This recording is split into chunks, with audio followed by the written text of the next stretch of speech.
So இந்த படம் ஒரு புது அனுபவம்.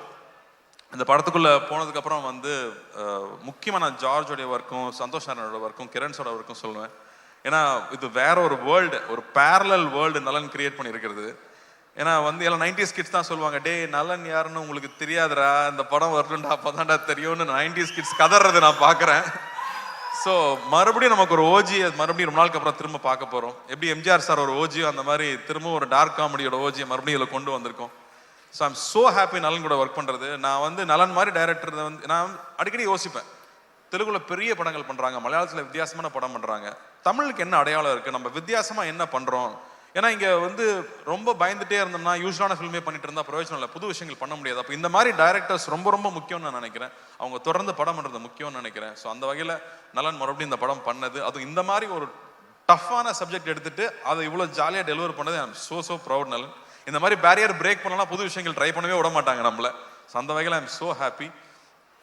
அண்ட் இந்த படத்தில் வந்து வாத்தியாராக இருக்கணும்னு எல்லாம் சொல்லிட்டாங்க, ஆனால் அதுக்கான மேக்கப் போடும்போது அவ்வளோ பயமாக இருக்கும், பயந்தே நடிச்சிருக்கேன். பூர்ணிமா தேங்க்யூ. ஐ திங்க் ஒவ்வொரு காஸ்டியூமும் ஒரு 10-15 தடவை கரெக்ட் பண்ணியிருப்போம். பொறுமையாக ஒவ்வொன்றும் பர்ஃபெக்ஷன் வர வரைக்கும் பண்ணி கொடுத்துட்டே இருப்பாங்க.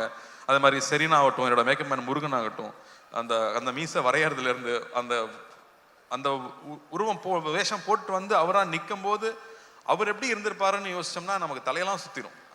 அவரை பற்றி கேள்விப்பட்ட கதைகள், அவ்வளோ கதைகள் வந்துட்டே இருக்கு. இன்னும் நல்லா அழகா சொல்லிட்டு இருந்தாப்புல. ஒருத்தர் பற்றி விசாரிச்சோம்னா ஒரு 10 கதை சொல்லுவாங்க சார், அவரை பற்றி மட்டும் விசாரிச்சா எங்கே போனாலும் கதையாக வந்துட்டு இருக்கு. அவர் மக்களுக்கு போய் செஞ்ச விஷயங்கள், மக்களை போய் தொட்ட விஷயங்கள் 1-2 சொல்ல முடியாது, அவ்வளோ இருக்கு. ஒரு உதாரணம் சொல்கிறேன், அவருடைய கான்வாய் போயிட்டே இருக்குமா ராதாகிருஷ்ணன் ரோட்ல. அப்போ வந்து கால் இல்லாத ஒருத்தர் அங்கே வந்து டெய்லி நின்று காலில் பார்ப்பாராம் கார் போகும்போது. ஏப்பா டெய்லி காலில் வந்து நிற்கிறியா, எதுக்குப்பா இங்கே நிற்கிறான்னு கேட்டதுக்கு அவருன்னு உன்னை பார்க்கவா போறாரு, வண்டி வேகமாக போகுதுன்னு சொன்னதுக்கு அவர் சொன்னாராம், கோயிலுக்கு நம்ம போகிறோம், சாமி நம்மளை பார்க்கணும், நான் போகிறோம், நாம தானே சாமியை பார்க்க போகிறோம், நான் தான் அவரை பார்க்க வந்தேன்னு சொன்னாராம். இப்படியே போயிட்டு இருந்த கார் ஒரு நாள் நின்றுருக்கு, அவரே இறங்கி வந்திருக்காரு, கையில் எவ்வளோ பணந்ததுன்னு தெரியாது, எடுத்து கொடுத்துருக்காரு, கடை வச்சு பொழைச்சிக்க, பீடி சிகரெட் விற்கக்கூடாதுன்னு சொல்லியிருக்காராம். ஸோ இப்படி அவர்கிட்ட அவரை பற்றின இன்சிடென்ட்ஸ் வந்துட்டே இருக்கு. ஸோ அவரோட கோடான கூட ரசிகர்கள் எல்லாரும் இருக்காங்க. அவங்க எல்லாரும் நிச்சயமா நாங்கள் திருப்திப்படுத்துவோம்னு நம்புறேன். சத்யராஜ் மாமாவே இங்கே இருக்காரு, நான் பயந்தே தான் நடிச்சிருக்கேன்னு சொல்லுவேன். அவர்கிட்ட கேட்டுக்கிட்டே இருப்பேன், வாகேஸ்வர சார்கிட்ட கேட்டுகிட்டே இருப்பேன், ராஜ்கிரண் சார்கிட்ட கேட்டுகிட்டே இருப்பேன். ஸோ ரொம்ப சந்தோஷமா இருக்கு இந்த படம் இப்போ வெளியே வருதுங்கிறது.